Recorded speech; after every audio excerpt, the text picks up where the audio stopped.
tell us the latest on Rob? We saw that he's out of surgery, but what can you tell us about his Yeah, that's it. He's out of surgery, and basically what they told me was his, his colon and his intestines had popped out. And they don't think that, he didn't do anything yesterday, so they don't think it was anything that he did yesterday. They think he's had it for a while, and it's been popping in and out. The scary part is that if he took a shot to the stomach while that was popping, he could have died. I mean, he could rupture the colon and you become septic, and that's not good. So, everything happens for a reason. This worked out, it's great the way this worked out, actually, to find out that this kid had this problem and was unhealthy, and we were able to get it fixed, and they think he'll be out 4 to 6 weeks. I was talking to Matt Damon tonight, and he disagrees. He said he's had hernia surgery, and anybody who said 4 to 6 weeks is ridiculous. That's not right. So we'll see how this thing plays out for Rob. I don't know. With the late shuffle, of course, you had to offer refunds. You said it was a sellout, but I mean, do you know what kind of financial impact it had on the gate? I mean, were there returns and resales? Were you at the fight tonight? Yeah, it was amazing. Yeah. Did you see an open seat? I didn't. I love Australia, man. This place is insane. It's awesome. No, the fans are incredible, man. They showed up. There was a big sign out in front that said, the main event is off, and you can get a refund on your tickets if you want. And people didn't want a refund; they wanted to see fights. So, the place was packed. You'd have never thought the main event was gone. Yeah. So incredible. How about pay-per-view wise? I imagine it couldn't have been great for pay-per-view sales. Do you have any indications? The pay-per-view wasn't bad. The pay-per-view wasn't bad at all. So it was a good night. I didn't sleep at all, but other than that, it was a great night. Yeah, it worked out. Everything worked out. You listen. At the end of the day, you're going to hear people who bitch, and there's going to be people that don't want to buy it, and they don't have to. But most fight fans want to see some fights, and we did really well considering what happened to us. Yeah. No doubt. Last thing on this situation, of course, we've got to see how long Rob is going to be out, but does Kelvin keep his place as the #1 contender? I mean, is he guaranteed the next title shot or whatever happens? I mean, is he involved in it? Well, we have to see how this thing plays out with the champ and see how long he's going to be out, and you know what I mean? And we'll go from there. Nice. And then just lastly for me, can we get your thoughts on the main event, how Israel Adesanya looked? I mean, a big win for him over a legend, but what did you think of his performance, and where do you see him at his position in his career? It was fun, man. That first round was like a kung fu movie, It was a fun fight to watch, very fun, with two guys who are incredibly talented. I was saying yesterday, any odds makers that makes Anderson Silva 7-1 is out of their mind. I mean, the guy is always taking care of himself. He's a great martial artist, and, that was a fun fight. But Israel went in with a sold-out house tonight. A lot of pressure on him to go in against the guy. Anderson's 42 years old. He's supposed to go in and beat Anderson. But those are the kind of positions you're in that you got a lot of pressure on you when you go in. Anderson even said, "All the pressure's on him. There's none on me." And it was a fun fight. I think he did a good job against nobody. I don't know how people can't give Anderson Silva the credit that this guy deserves. 7-1 underdog. He's a crafty veteran. He's very talented. He's got knockout power. And if it went to the ground, he's a black belt in jiu-jitsu and has submitted a lot of guys who are great jiu-jitsu, black belts. So people are nuts counting him out. Dan, I'm just wondering, with Israel, he did a great job during fight week, did a lot of interviews, has a lot of skills when it comes to promotion. I'm just wondering your thoughts on him compared to some of the other rising stars that we've seen in the past, guys like Conor McGregor, other people in the UFC. Yeah, the kid's got it. I mean, he's got that, not only is he talented in the octagon, he's talented outside of it too, His interviews are exciting. He's an interesting guy. He's fun to watch. And I think he's got a really bright future here. Calvin was in the back with a belt on his shoulder. I'm just wondering your reaction to seeing Calvin walking around with a belt today at the event and sort of ringside. That was Cejudo's belt that he borrowed. Yeah, it was cute. And just finally, I mean, you mentioned that it was a sellout and people didn't refund their tickets. A couple of times we've tried to have champions defend the title here. Would you be open to having Rob possibly defend his title in Australia in the future, possibly in 2019, 2020 if he's still the champ? Australia is where he's from. This is the motherland for him, but it hasn't been very nice to him, this country. He hasn't had the best of luck here. Yeah, we'll see how the timing plays out on this stuff. But yeah, And listen, I'll come to Australia every weekend, man. I love this place. The people are incredible. You know, the fans are amazing. Except for the guy that wrote "fuck UFC" over on that street the other day. Except for that guy, this place is great. Hey Dana, I was just wondering, like, sort of historically, in terms of the events here in Australia, it's usually been like pay-per-view fight night, pay-per-view fight night. Do you think because of this situation, one of the blessings could be that maybe the next event is a pay-per-view here in Australia? I'm not sure sort of what the future schedule is and when to come. I don't know. I don't think that's a strategic thing where we're going pay-per-view fight night. But, you know, if you look at the fights that we've brought here so far, I mean, this fight tonight that happened and the main event was supposed to happen, we brought Ronda Rousey here. To this day, Mark Hunt versus Bigfoot Silva is one of the greatest heavyweight fights I've ever seen, and it was insane. Every time we come here, the fights are really, really good. I believe it has a lot to do with the energy here in Australia and the fans, and fighters feed off that, man. They do. This is one of the funnest places in the world to come fight. And just to clarify that question, I meant if Rob ended up on the next card in here, because obviously if Rob's defending his belt, surely that's not going to be a fight night. I know, but we're laying out, as we lay out the year, you know, we have most of this year laid out already. And I don't think one of those was Australia to come back with the title fight. But who knows? Maybe we add Australia again and try Rob again for a third time here. Just in terms of Israel, as far as what's next, do you think there's any chance that he sort of gets this title shot over Kelvin Gastelum? I know there's unfinished business there, but at the presser there was talk that, you know, this was for the number one. Yeah, I think it is. This was for the number one contender spot, but we got to see how this plays out with Robin and how he's feeling. Just last one from me, Jimmy Crute, you're obviously very high on him at the press conference. What did you think of his win? I think he looked damn good, and especially against a really, really tough guy. I think there's only been 3 people that have ever finished him out of 40-something fights. So I didn't agree with the stoppage. I thought it was a bad stoppage. A lot of those shots were hitting him on the arm, but he was obviously hurt. But the fight could have gone a little longer. We could have saw a little bit more Crute. Bad stoppage, in my opinion. Hey Dana, in the cage Anderson said he'd like to fight in Curitiba, Brazil, later this year. Do you think that's possible? Yeah, it's definitely possible. We're still working on that card. And what sort of person would you put him in there against? Obviously this Israel fight sort of sold on their styles, but who in the top 10 would you like to see him up against? It makes sense for him at this point. I don't know. Tuesday we'll have a matchmaking meeting and I'll have to look at it and figure it out. And your thoughts on the Conor McGregor link? The Conor tweeted out he'd like to fight Anderson, it would be an honour. Did he really? Yeah. No, I don't like that fight at all. And just to clarify, Kelvin was back here. He said that there had been some talks, but he received some payment for today, right? What? Who? Kelvin. Kelvin? Yeah. He has not yet. Yeah, but he will. Okay. Thank you. Yeah.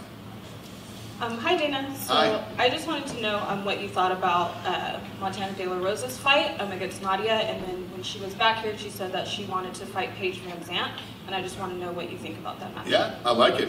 And what I thought about her, she got 50 grand tonight, so I thought it was great. She looked dynamite tonight. Thank you. Thank you.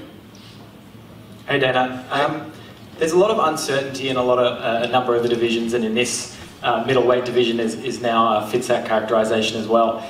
Do you think at any point the UFC would consider outlining specific criteria for determining who the next number one contender is, specifically because you guys call yourself a league? I think we did, didn't we? Yeah, you did in this fight, but it tends to be rare, and it seems to be a lot of uncertainty we go into these fights. How does it tend to be rare? Well, like lightweight's a good example. Okay. Where Ferguson won the interim title and then was stripped, and now we're not sure. He got hurt. Yeah, no, I'm not disagreeing that he won the title. Then what are you saying? I'm saying that a lot of fighters feel like they fight for a number one contender fight, win, and then something else happens but a month it's all later. based on who's healthy, who's ready to go, and who's not. Because the machine has to keep rolling. We have X amount of fights every year, and if you can't defend, listen, when you win an interim title, it means you're next. If you can't go next, it means you're out and somebody else goes next. I think that's the criteria. That's what we always do. All right, thank you. Disagree? I think a lot of fighters disagree. I mean, we hear a lot of fighters disagree with everything I say. I'm not asking if the fighters do. Do you disagree? I would disagree with that, yeah. And why? How would you disagree with that? So Colby Covington won the interim title. He was next. He couldn't fight. He turned down the fight with Tyron Woodley.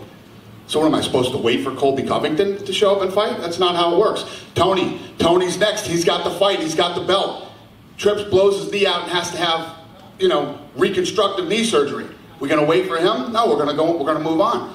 But Tony Ferguson fought on the same card as the unification fight between Conor McGregor and Khabib. So he was ready to fight for the undisputed title. Right, but he missed his opportunity. We already made the fight. He was out. Okay. Now he'll be next. You're wrong, sir. Sorry, Dana, just on interim titles, Khabib spoke about maybe taking a break till November, and Cowboy Cerrone was here talking about a potential Conor McGregor fight. I'm just wondering, what's the lightweight division sort of look like for you at the moment? And if Khabib does sit out till November, would you actually entertain the idea of bringing in an interim title? Well, like this gentleman just said, you know, I just said, guys can't sit out and wait that long when you have the title. You can't do it. So if that's true and he's going to do that, then we'd have to figure out something else, and you know, you start looking at whether it's Conor McGregor, Tony Ferguson, or you know, one of these other guys. Whoever wants to, when opportunity knocks, answer the door, and we'll see how this thing plays out. That's the criteria. I'm just messing with you. Dana, someone who definitely doesn't want to sit out is Ben Askren. With his attitude and the entertainment he's already brought to the UFC now, particularly on Twitter, even though he hasn't already fought, do you wish he'd brought him in a little bit earlier? Say that again. Askren wants to fight. He wants to fight everybody. Am I looking to do what? Do you wish you'd brought him into the UFC a little bit earlier? Oh. No, I think right now is the perfect time. Seriously, I think right now is the perfect time. Listen, this guy cruised around and he fought in different promotions, and you know, he's 27-0 now, and he's here, and people are excited about him being here now, and let's see what happens. One more for me. Obviously, China and Japan are bigger in your plans. How about Southeast Asia? Is there any plans to come back there in 2019? Off the top of my head, I don't know the answer to that question right now. Cool. All right.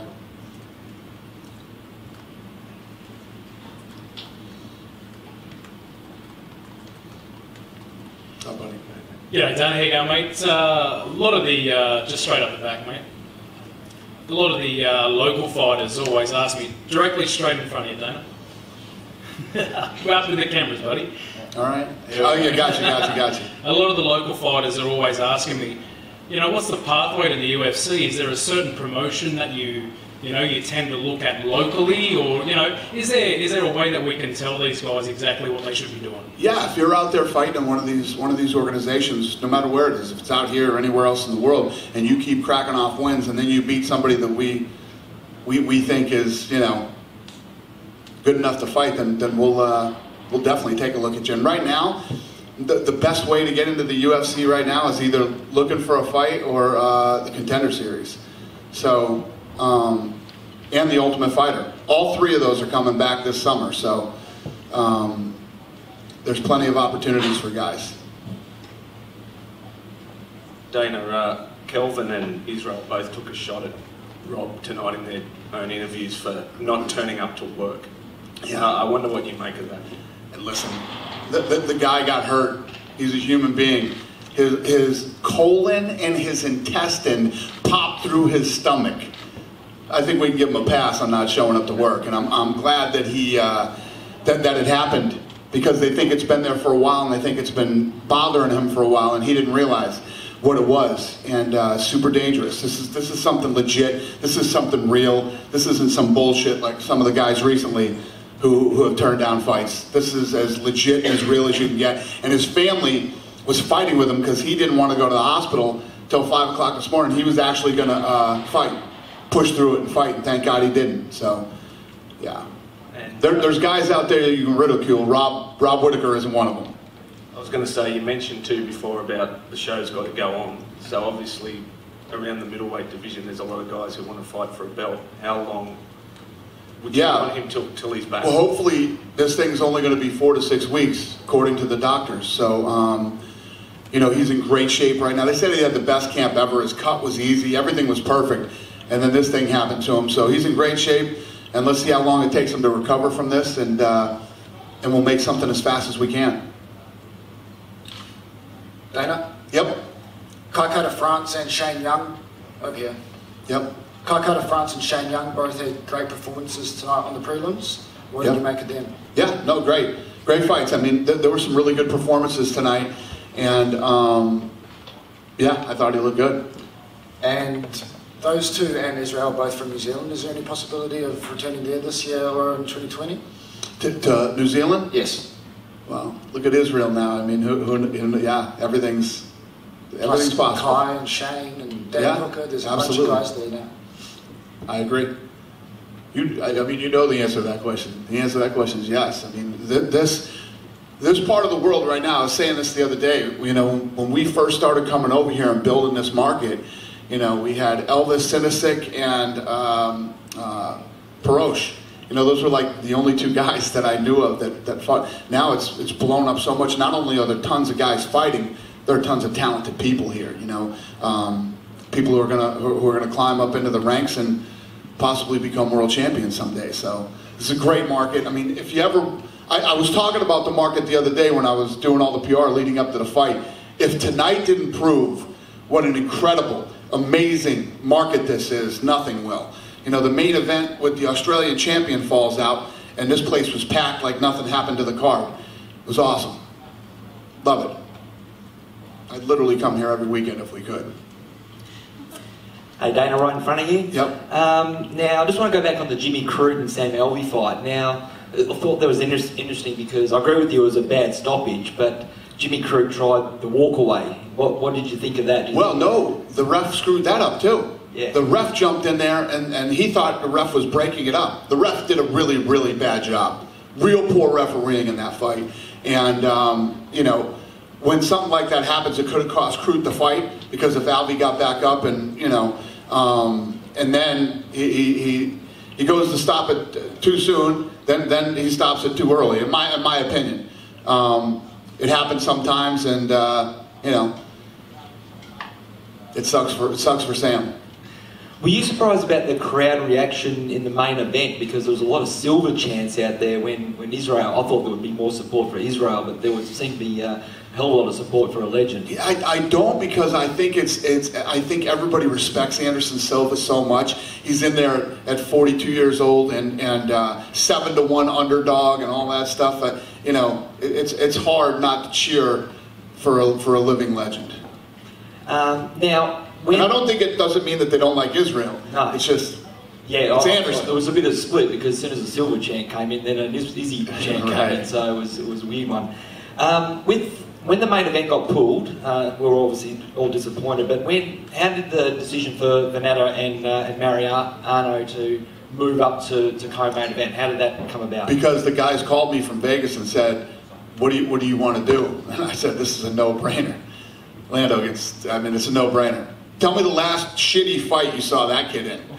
It doesn't exist. The kid's an animal. I love the way that kid fights, and that's the thing. He had said something to me about being on you know, I'm on Fight Pass, but you're the main event on Fight Pass. You know what I mean? What people don't realize is there's actually a marketing budget for Fight Pass, so all the attention goes to him. Then there's a marketing budget for the guy who headlines ESPN, right? Then there's a marketing budget for whoever headlines and co-main events pay-per-view.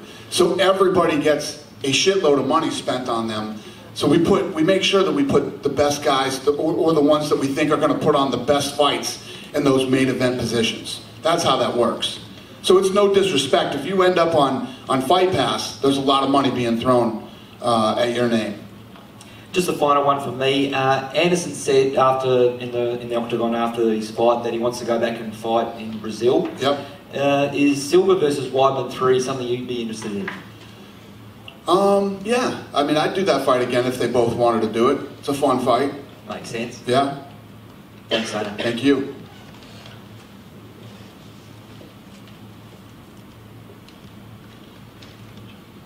Hi, Dana. How are you? Very well. Are you able to rule out at all in the next 3-4 months of ever stripping Rob of the title? To rule out stripping him in the next 3 months? No, he's going to be better in 4 to 6 weeks. When we have a guy who blows an ACL or or says, I'm going to take some time off, or things like this, those we look at how long the guys are going to be off, then we look at whether, you know, these other guys should have to wait. Time is not your friend in this business. So when one guy decides he wants to take time, it's not fair to everybody else that is in there grinding and fighting. So Rob is looking like 4 to 6 weeks. We'll see how his progression goes, and we'll go from there. Would it hurt you more stripping him than you have with some of the other strips you've had to do? It's never fun to strip somebody of the title. It's never fun. They worked hard to get there. You know, they went through a lot of shit to earn that title, and it's never fun to take it away from anybody. Last one for me.